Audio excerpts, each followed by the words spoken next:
हाँ तो मित्रों, स्वागत है आप लोगों का हमारे इस प्यारे से यूट्यूब चैनल में। तो मित्रों, आज से हम 12th की फिजिक्स स्टार्ट कर रहे हैं। तो प्लीज़ आप लोग वीडियो को अंत तक ज़रूर देखिएगा। देखिए, आप लोगों के फिजिक्स का पहला चैप्टर विद्युत आवेश एवं क्षेत्र का फर्स्ट यूनिट इलेक्ट्रोस्टैटिक्स हम लोग स्टार्ट कर रहे हैं। तो वीडियो को आप लोग अंत तक देखते रहिए। देखिए, इसमें हम लोग क्या पढ़ेंगे। कोई आवेश होगा, उसको हम एक जगह पे रख देंगे। एक जगह पे रख के उसके गुणों के बारे में हम लोग अध्ययन करेंगे। तो अगर आप लोग स्थिर वैद्युत आवेश की परिभाषा लिखना चाहते हैं तो देखिए कैसे लिखिएगा। विज्ञान की वह शाखा जिसमें हम स्थिर आवेश के गुणों के बारे में अध्ययन करते हैं उसे हम इलेक्ट्रोस्टैटिक या स्थिर वैद्युत आवेश कहते हैं। तो इतनी आप लोग परिभाषा लिख लेंगे। तो देखिए, अब पढ़ते हैं आवेश। यहाँ तक की बात आप लोगों को समझ में आ गई होगी। अब देखिए, आवेश आवेश होता क्या है इसके बारे में हम लोग जान लेते हैं। तो आप लोग हेडिंग लगा लीजिए, फर्स्ट आवेश।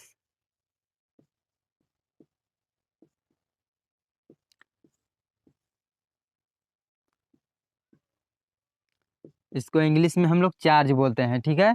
तो देखिए, आप लोगों ने एक बचपन में गेम खेला होगा। ये कोई कंघी हो गई।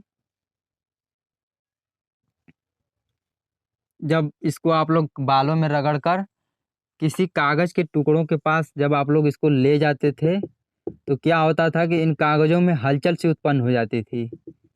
हलचल से उत्पन्न हो जाती थी। कोई कागज दूर भागता था इस कंघी से, कोई कागज इसके पास जाता था। तो यहाँ से हम लोग इसकी आवेश की परिभाषा लिखते हैं कि किसी वस्तु का वह गुण, किसी वस्तु का वह गुण जिससे वह किसी दूसरी वस्तु को अपनी ओर आकर्षित या प्रतिकर्षित करती है, उसको हम आवेश कहते हैं। इसकी परिभाषा लिखना चाहेंगे तो ऐसे हो जाएगा। किसी वस्तु का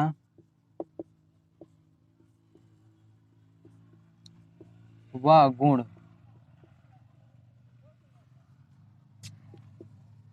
जिससे वह किसी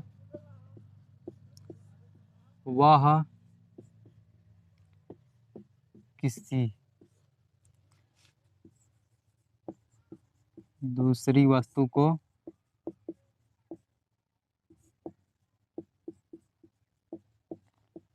अपनी ओर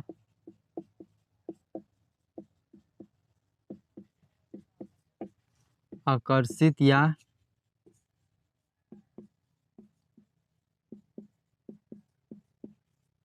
प्रतिकर्षित करता है या करती है, ठीक है। तो यहाँ से आप लोग आवेश की परिभाषा लिख सकते हैं। किसी वस्तु का वह गुण जिससे वह किसी दूसरी वस्तु को अपनी ओर आकर्षित या प्रतिकर्षित करता है। देखिए, आवेश के गुणों के बारे में कुछ समझ लेते हैं बातें। यहाँ पे नोट पॉइंट में फर्स्ट आप लोग लिख लीजिए। नोट पॉइंट में फर्स्ट करके देखिए, आवेश आवेश को क्यू से प्रदर्शित किया जाता है। आवेश को क्यू से, स्मॉल क्यू से प्रदर्शित करते हैं।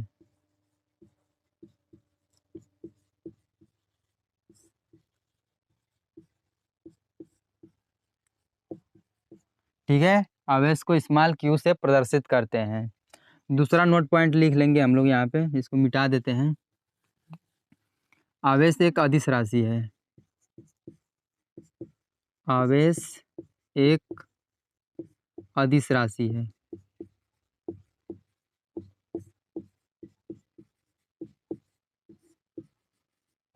आवेश का जो गुणा भाग जोड़ घटाना होता है वो गणित के सिंपल गुणा भाग घटाने से हो जाता है। तो इस प्रकार से आवेश एक अदिश राशि है, ठीक है। अब तीसरा नोट पॉइंट लिख लेते हैं। इसके मात्रक के बारे में जान लेते हैं। मात्रक, एक जगह सा मात्रक आप लोग बताएंगे, तो आप लोग डरिएगा मत। देखिए, आप लोगों ने 10th क्लास में एक सूत्र पढ़ा होगा, I बराबर होता है Q/T। आप लोगों ने इस सूत्र को पढ़ा होगा। देखिए, अगर यहाँ से हम Q बराबर निकालें, Q बराबर हो जाएगा I/T। तो आप लोग धारा का मात्रक जानते हैं, एम्पियर होता है, और समय का सेकेंड। तो यहाँ से हम लोग एक सूत्र लिख सकते हैं, नहीं, मात्रक लिख सकते हैं। एम्पियर एम्पियर सेकेंड हो जाएगा। ठीक है, इसी को हम कूलाम बोलते हैं, इसी को हम कूलाम, इसको सी से प्रदर्शित किया जाता है। ये एमकेएस पद्धति में हो गया। ठीक है, अब देखिए इसका जो छोटा मात्रक होता है ई यस यू होता है, और इसी को हम फ्रैंकलिन बोलते हैं, फ्रैंकलिन, फ्रैंकलिन, इसको हम सीजीएस पद्धति में मानते हैं।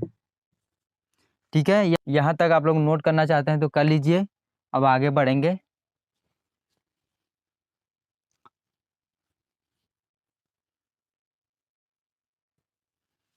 अब आप लोग हेडिंग लगा लीजिए, वस्तुओं को आवेशित करने के प्रकार।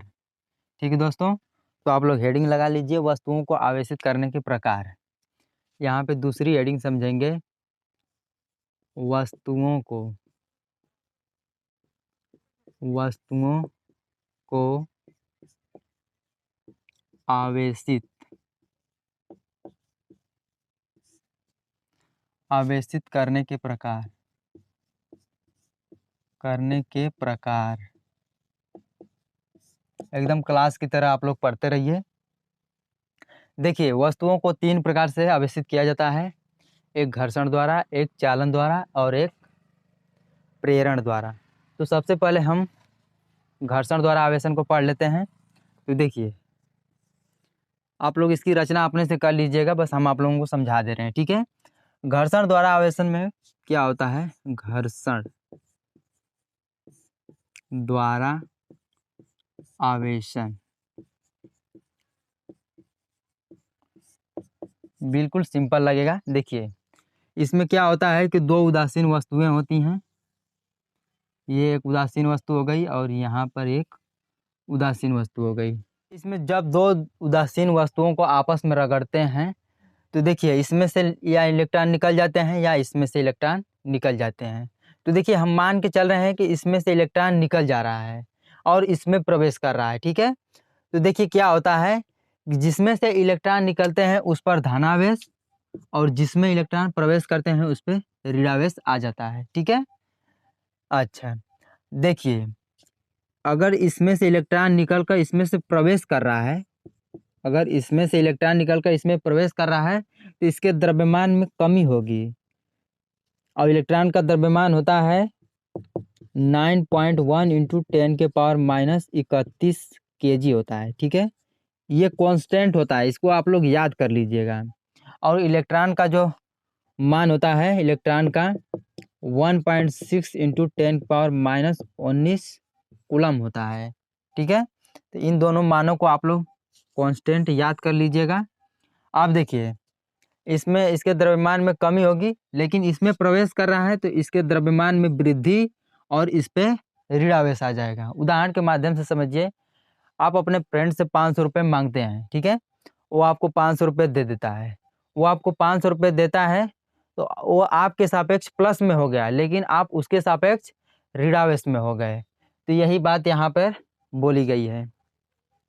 तो घर्षण द्वारा आवेशन में अगर इसकी रचना करना चाहते हैं तो ऐसे करिएगा कि जब 2 उदासीन वस्तुओं को आपस में रगड़ा जाता है तो जिसमें से इलेक्ट्रॉन निकलते हैं उस पर धनावेश और जिसमें इलेक्ट्रॉन प्रवेश करते हैं उस पर ऋणावेश आ जाता है।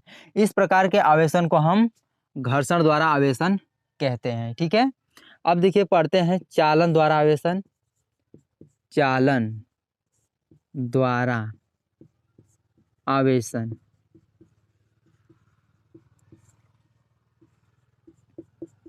यहाँ पे आवेशन रहेगा। ठीक है, चालन द्वारा आवेशन में होता क्या है कि एक उच्च आवेशित छड़ लेते हैं, आपके ऊपर डिपेंड कर रहा है कि आप कौन सी छड़ ले रहे हैं, ऋणावेशित ले रहे हैं या धनावेशित। ठीक है, तो हम सबसे पहले धनावेशित छड़ एक लेक्चर चल रहे हैं, उच्च आवेशित धनावेशित छड़।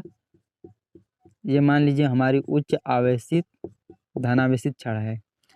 इसमें एक उदासीन गोला होता है, इस उदासीन गोले को क्या करते हैं कि इसके संपर्क में लाते हैं, इसके बिल्कुल संपर्क में लाते हैं। तो आपको हम पहले बताए हैं कि उदासीन वस्तु में जितने धनावेश होते हैं उतना ही मात्रा में ऋणावेश भी होते हैं।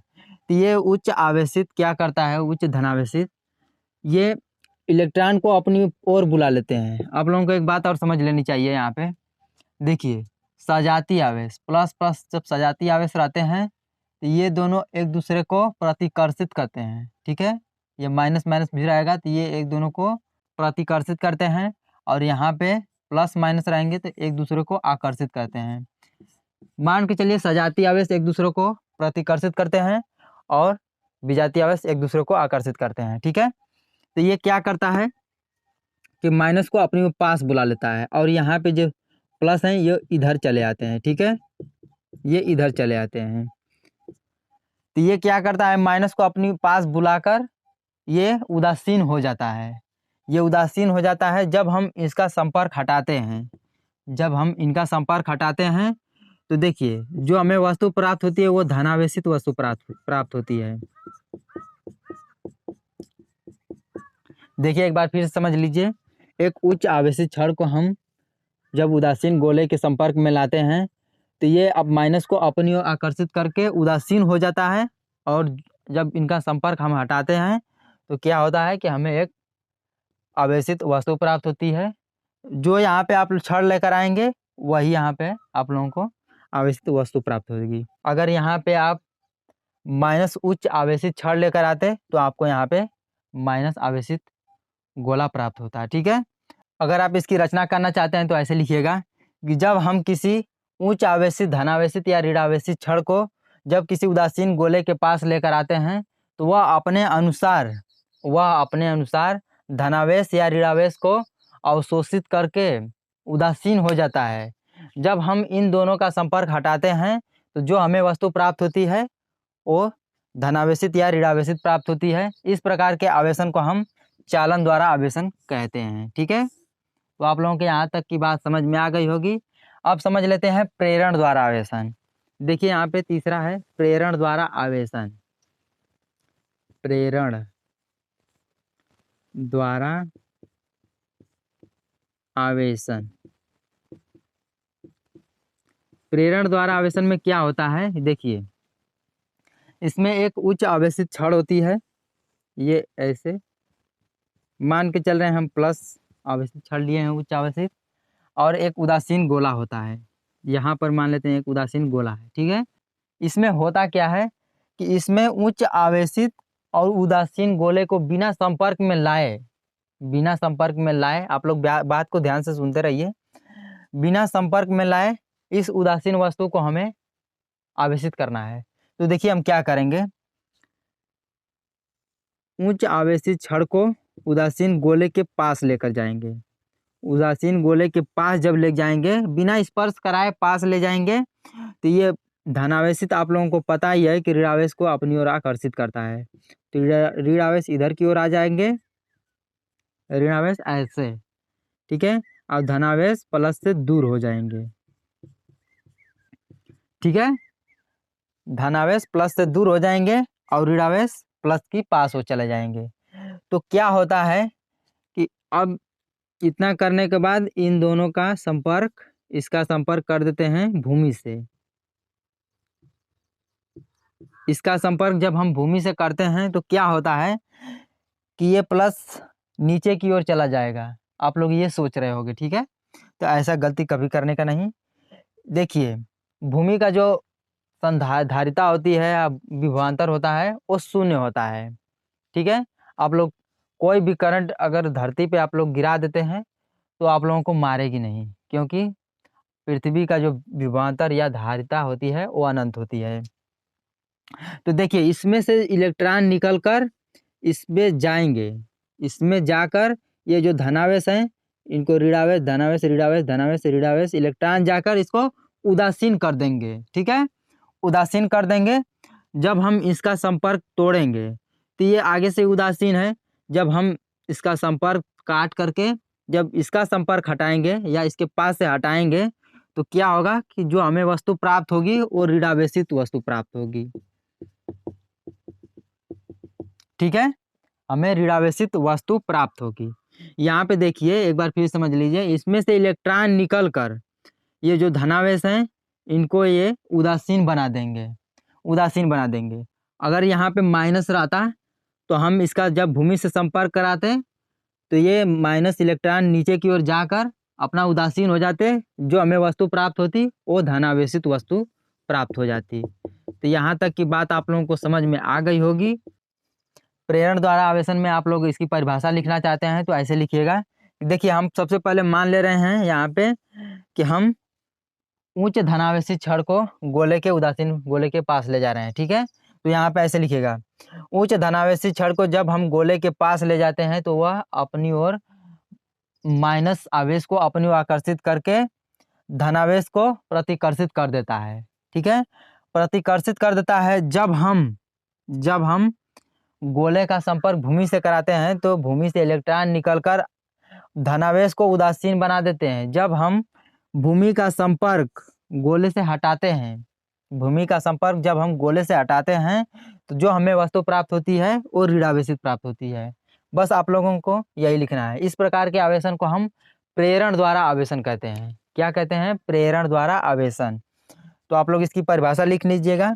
अगर यहाँ पे अगर माइनस होता है तो यहाँ पे आप लोगों को धनावेशित छड़ प्राप्त होती है। तो मैं उम्मीद करता हूँ दोस्तों कि आप लोगों को समझ में आ गया होगा। समझ में आ गया तो वीडियो को भी लाइक करके चैनल को सब्सक्राइब कर लीजिए और बेल आइकन को प्रेस कर दीजिए। अब आगे बढ़ते हैं, यहाँ तक कि फोटो खींचना है तो खींच लीजिए। अब पढ़ेंगे आवेशों की गणना, ठीक है।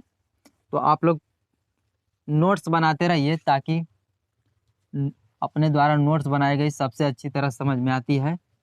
तो प्लीज़ आप लोग नोट बनाते रहिए।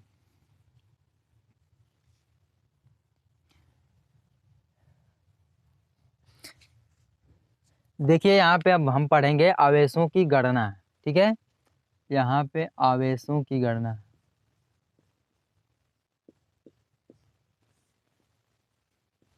आप लोग हेडिंग लगा लीजिए तीसरी, आवेशों की गणना।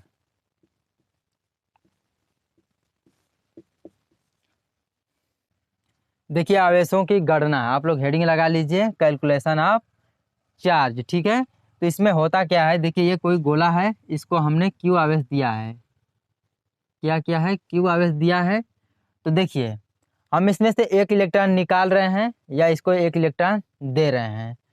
तो यहाँ से देखिए मान के चलिए हमने गोले को एक इलेक्ट्रॉन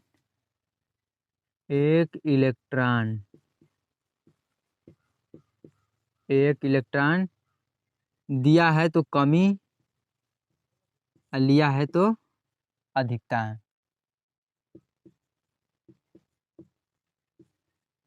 ठीक है। तो Q बराबर यहाँ पे हो जाएगा, Q बराबर 1 इलेक्ट्रॉन की कमी या अधिकता, ठीक है। Q बराबर हो जाएगा एक इलेक्ट्रॉन की कमी या अधिकता बराबर, तो Q बराबर यहाँ पे लिखेंगे 1 इलेक्ट्रॉन की कमी या अधिकता। तो यहाँ पे दूसरा इलेक्ट्रॉन उसी तरह से हो जाएगा, Q बराबर 2 इलेक्ट्रॉन की कमी या अधिकता। यहाँ से अगर तीसरा लिखें ऐसे तो Q बराबर हो जाएगा 3 इलेक्ट्रॉन की कमी या अधिकता। ऐसे ही यन तक जाएंगे, ठीक है, यन तक, ऐसे ही यन तक जाएंगे तो Q बराबर हो जाएगा ऐसे यहाँ तक बराबर करेंगे। यहाँ पे यन ई इलेक्ट्रॉन, ये जो हमारा सूत्र निकला है ये आवेशों की गणना का सूत्र है, ठीक है। Q बराबर यन ई। आइए इस पे एक क्वेश्चन करते हैं। देखिए इसको थोड़ा मिटा लेते हैं, इसको हम यहाँ पे लिख देते हैं, ठीक है।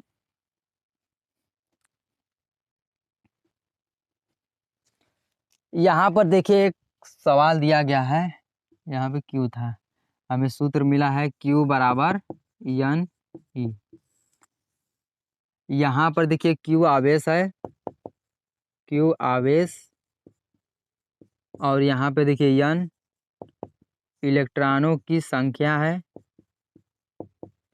इलेक्ट्रॉनों की संख्या, और ई इलेक्ट्रॉन पर आवेश,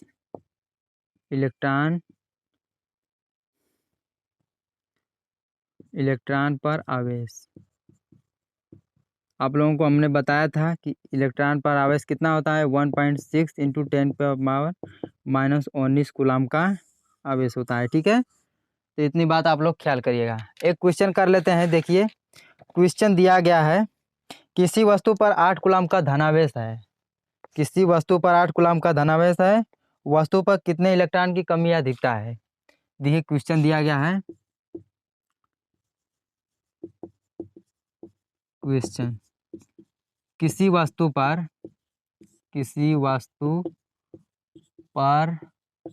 8 कूलाम का धनावेश है, तो आपको क्या बताना है कि वस्तु पर कितने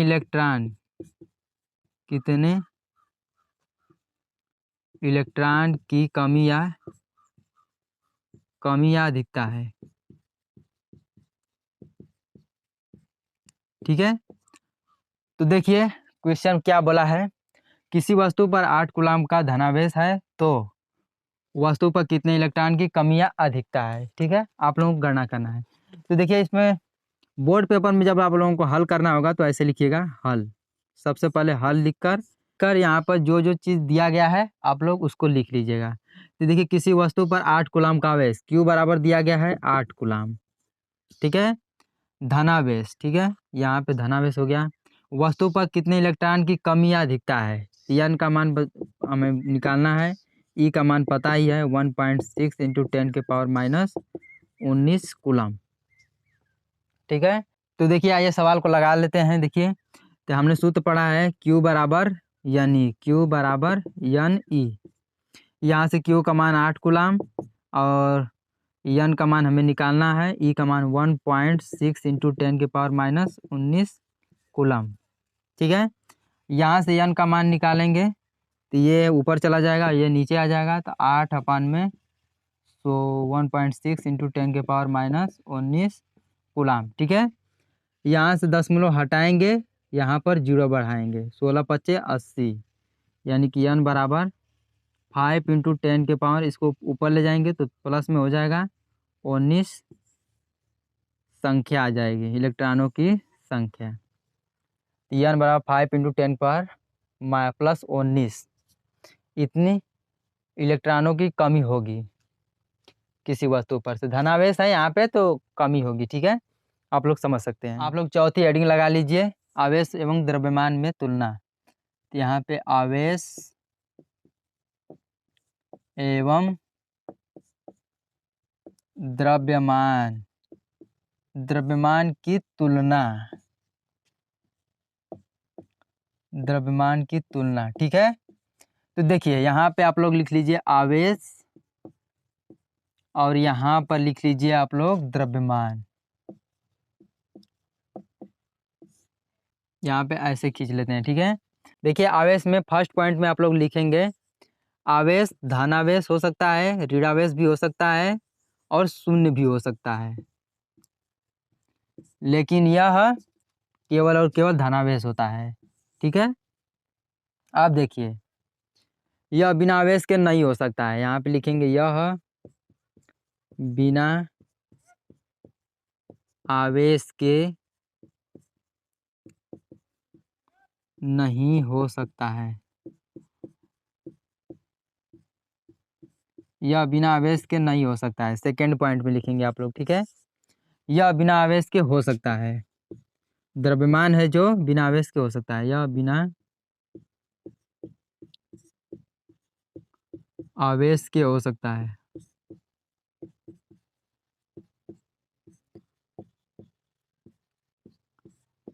यह बिना आवेश के हो सकता है। ठीक है, देखिए तीसरा पॉइंट में लिखेंगे अलग अलग स्थान पे इसका मान अलग अलग होता है। अलग अलग स्थान पर इसका मान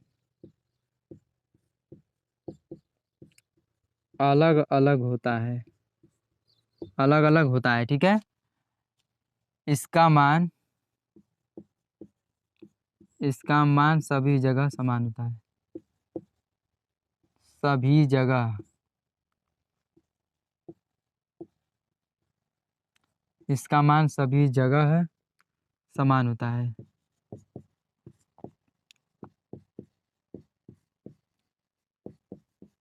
इसका मान सभी जगह समान होता है। ठीक है, चौथा पॉइंट में लिखेंगे कि इसमें आकर्षण आकर्षण व प्रतिकर्षण दोनों बल लगता है। ठीक है, इसमें आकर्षण का बल लगता है, इसमें केवल और केवल आकर्षण का बल लगता है, इसमें प्रतिकर्षण। देखिए, आवेश धनावेश ऋणावेश शून्य भी हो सकता है, द्रव्यमान केवल और केवल धनावेश हो सकता है, यह बिना आवेश के नहीं हो सकता है। आवेश है यह बिना आवेश के नहीं हो सकता है, लेकिन जो द्रव्यमान है यह बिना आवेश के हो सकता है। ठीक है, तीसरा पॉइंट में लिखेंगे अलग अलग स्थान पे इसका मान अलग अलग होता है। यहाँ पर नोट पॉइंट करके आप लोग इसको अच्छी तरह से याद कर लीजिएगा। देखिए, इसका मान सभी जगह सेम होता है। इसको हरियाणा, दिल्ली, पंजाब कहीं भी ले जाइए, 1 kg को 1 ही kg रहेगा। ठीक है, अब देखिए चौथा पॉइंट में लिखेंगे इसमें आकर्षण व प्रतिकर्षण दोनों बल लगता है, लेकिन इसमें केवल और केवल आकर्षण बल लगता है। आज यहीं तक रखते हैं, कल के वीडियो में हम कूलाम के नियम को स्टार्ट करेंगे। तो दोस्तों, अगर वीडियो अच्छी लगी हो तो वीडियो को लाइक करके चैनल को सब्सक्राइब कर लीजिए और बेल आइकन को प्रेस कर दीजिए, ताकि मेरे द्वारा बनाई गई हर एक वीडियो की नोटिफिकेशन सबसे पहले आप तक पहुंचती रहे और आपकी 2024 की अच्छी तरह से तैयारी हो सके। थैंक यू, फिर मिलेंगे अगले वीडियो में, तब तक के लिए धन्यवाद।